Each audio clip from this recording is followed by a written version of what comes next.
Hello everyone, चलिए start करते हैं एक्सरसाइज 4.1 का क्वेश्चन नंबर 2। इससे पहले हमने क्वेश्चन नंबर 1 देखा था जिसमें क्वाड्रेटिक इक्वेशन फॉर्म करना था। इसमें भी क्वाड्रेटिक इक्वेशन ही फॉर्म करना है, पर इसमें वर्ड प्रॉब्लम से फॉर्म करना है। इसका 4 पार्ट है। फर्स्ट पार्ट स्टार्ट करते हैं। फर्स्ट पार्ट है the area of a rectangular plot is 5 to 8 metre square और the length of the plot is 1 more than twice its breadth, find length and breadth. हमको एक rectangular plot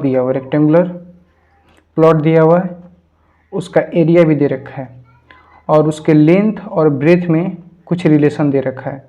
उसके length और breath के इस relation और area को use करके हम एक इक्वेशन फॉर्म करेंगे जो क्वाड्रेटिक होगा।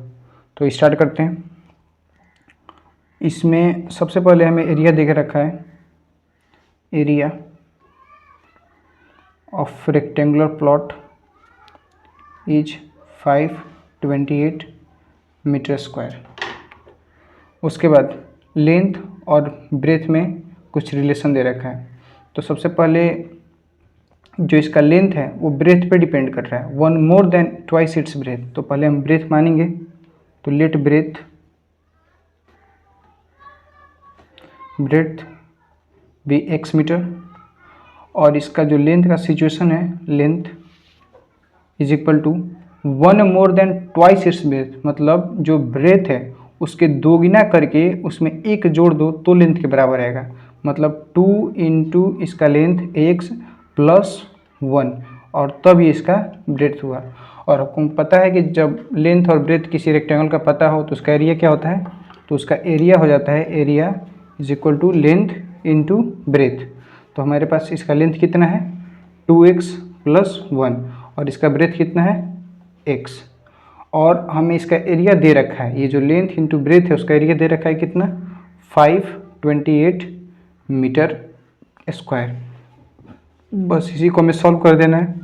तो ये हो जाएगा 2x × x स्क्वायर और plus x is equal to 528 metre square. और सबको इस साइड ला दें तो 2x square plus x minus 528 is equal to 0। और हाँ, यही हमारा इसका क्वाड्रेटिक इक्वेशन फॉर्म हो गया, यही हमारा आंसर हो गया, as simple. Second part, the product of 2 consecutive positive integers is 306, we need to find integers. अब इसमें प्रोडक्ट बोला है, मतलब दो किसी अंकों का गुणा। वो कैसे अंक होंगे, कॉन्जिक्यूटिव मतलब लगातार। अगर मैंने एक अंक 2 बोला तो अगला अंक 3 होगा, मैंने 5 बोला तो अगला अंक 6 होगा, और उन दोनों का प्रोडक्ट ये 306 है। तो मुझे पता नहीं को दोनों अंक कौन से हैं। तो अगर मैं एक अंक x बोलूँ तो आप दूसरा अंक गेस कर सकते हैं, वो होगा तो x + 1 ही होगा, मुझसे उससे एक आगे। तो सबसे पहले हम वो नंबर मानते हैं, लेट फर्स्ट नंबर x। तो सेकंड नंबर क्या हो जाएगा, सेकंड नंबर जो कंजिक्यूटिव है वो क्या हो जाएगा, x + 1। और इन दोनों का प्रोडक्ट 306 है। तो हम लिख सकते हैं कि according to question, product two numbers x × x + 1 is equal to 306। बस इसी से हमारा आंसर आ जाएगा। मल्टीप्लाई करेंगे तो ये हो गया x स्क्वायर और ये हो गया x इज इक्वल टू 306। दोनों को एक साइड भेजेंगे तो x square plus x minus 306 plus में था तो माइनस हो गया, इज इक्वल टू 0। और यही हमारा रिक्वायर्ड क्वाड्रेटिक इक्वेशन फॉर्म हो गया और ये हमारा आंसर हो गया। थर्ड पार्ट पे आते हैं। थर्ड पार्ट है, Rohan's mother is 26 year older than him. Rohan की जो मदर है वो 26 साल बूढ़ी हैं किससे, रोहन से। The product of their edges 3 years from now will be 360। तो सबसे पहले अगर हमें रोहन का एज पता होता तो हम उसके मदर का एज बता देते हैं 26 ईयर जोड़ के। तो हमें पता नहीं है तो हम लेट कर लेते हैं। तो सबसे हम पहले लिखेंगे कि लेट रोहन्स एज x, तो उसके मदर्स का एज क्या हो जाएगा, mother's age will be x + 26, 26 साल से बड़ी हैं। अब बोल रहा है कि the product of their ages, इन दोनों का एज का प्रोडक्ट जो है वो 360 है, लेकिन कब? 3 साल बाद, 3 साल बाद। तो देख सकते हैं यहाँ पे कि 3 years from now, 3 years from now अगर मेरा उम्र 10 साल है और 5 साल के बाद में बोलूँ तो मेरा उम्र कितना हो जाएगा? 15 साल। तो वैसे ही रोहन का x ईयर्स है, तो अगर 3 साल बाद इसका कितना हो जाएगा? x+3। और वैसे ही इनके मदर का भी एज कितना हो जाएगा? x+26 एज था, तो और इसमें +3 हो जाएगा। तो 3 years फ्रॉम नाउ रोहन से एज कितना हो जाएगा? x+3। तो रोहन से एज कितना हो जाएगा? x+3। वैसे ही मदर का एज x+26 ये था +3, ये कितना हो गया? x+29। अब इन दोनों की एज का जो प्रोडक्ट है वो हमें दिया हुआ है 360। तो यहाँ पे हम लिख सकते हैं कि according to question x+3 into x+29 is equal to 360, और यहीं से हमारा इक्वेशन फॉर्म हो जाएगा। कैसे? इसमें मल्टीप्लाई करते हैं तो ये हो गया x² और ये हो गया 29x, इससे मल्टीप्लाई करेंगे तो 3x, और इससे मल्टीप्लाई करेंगे तो 9 × 3 27, 2 6 2 8 87 इज इक्वल टू 360। ठीक है, अब यहाँ हम लिख सकते हैं ये x² और ये 29 और 3 32x, और इधर आएगा तो माइनस में हो जाएगा, तो +87 -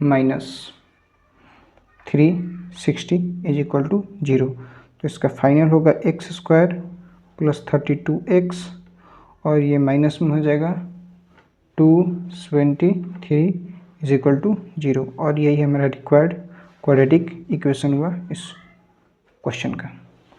फोर्थ पार्ट पे चलते हैं। फोर्थ पार्ट में ये पॉइंट है कि ट्रेन ट्रेवल्स और distance of 480 kilometre eight uniform speed.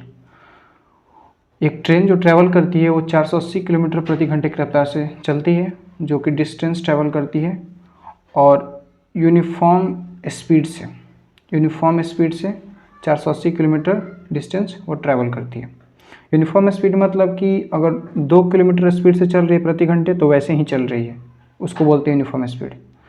तो if the speed had been 8 kilometre पर आवर लेस, तो जिस स्पीड से वो चल रही थी अगर उसकी स्पीड 8 किलोमीटर घटा दी जाए पर आवर तो कुछ स्पीड कम हो जाएगी। अगर वो 10 किलोमीटर प्रति आवर से चल रही है तो 8 घटा दे तो 2 किलोमीटर प्रति आवर से चलने लगेगी, मतलब गाड़ी स्लो हो जाएगी, और जब गाड़ी स्लो होगी तो टाइम ज़्यादा लेगी।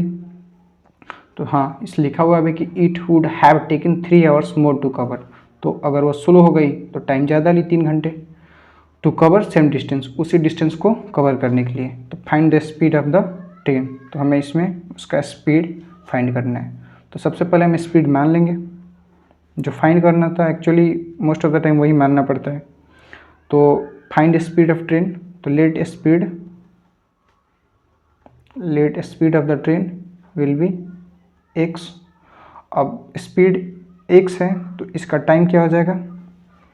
इसके लिए एक जो फॉर्मूला होता है कि distance is equal to speed into time, और जब हमें स्पीड निकालना हो तो टाइम डिवाइड में चला जाता है डिस्टेंस के, और जब टाइम निकालना हो तो स्पीड डिवाइड में चला जाता है डिस्टेंस के। तो टाइम इज इक्वल टू कितना हो जाएगा? डिस्टेंस बाई स्पीड, और डिस्टेंस कितना था? 480, और उस टाइम पे स्पीड कितना है? x, तो हमने टाइम भी फाइंड कर लिया। अब इसी को दूसरे केस में अगर ले चलें, इसी पार्ट को दूसरे केस में ले चलें, तो if the speed had, speed को इसने रिड्यूस कर दिया 8 किलोमीटर प्रति आवर से, मतलब कि अब जो स्पीड है वो हो जाएगा x - 8। ठीक है, लेकिन टाइम तो ज़्यादा लगा, पहले से ज़्यादा लगा, पहले इतना लग रहा था तो इसमें 3 घंटा हमें और जोड़ना पड़ेगा इसके लिए। तो अब टाइम कितना लगा? 480/x, जो पहले का टाइम था उससे 3 घंटे ज़्यादा, तो हमको यहाँ पे टाइम भी मिल गया। और इस सिचुएशन से हम ये कह सकते हैं कि जो हमारा जो डिस्टेंस था वो 480 किलोमीटर कवर हुआ। तो वही डिस्टेंस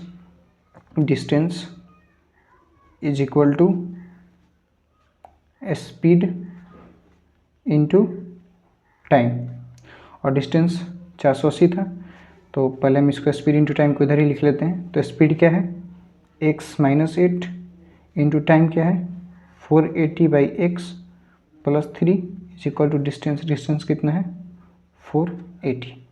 बस इसी को सॉल्व करेंगे। तो इसको सॉल्व करेंगे तो ये हो गया x - 8 और ये हो गया 480 और ये हो जाएगा +3x / x is equal to 480। ठीक है, उसके बाद ये मल्टीप्लाई में है तो x - 8 मल्टीप्लाई में रहने देते हैं, और ये 480 + 3x ये डिवाइड में तो उधर जाएगा तो ये मल्टीप्लाई में हो जाएगा। और इन सबको अगर हम मल्टीप्लाई करेंगे और थोड़ा सॉल्व करेंगे तो हमारा फाइनली जो क्वाड्रेटिक इक्वेशन बन के आएगा वो बनेगा x² - 8x - 1280 is equal to 0। अगर यहाँ तक सॉल्व हो गया तो ये इजीली आ जाएगा और यही हमारा इस क्वेश्चन का रिक्वायर्ड क्वाड्रेटिक इक्वेशन होगा।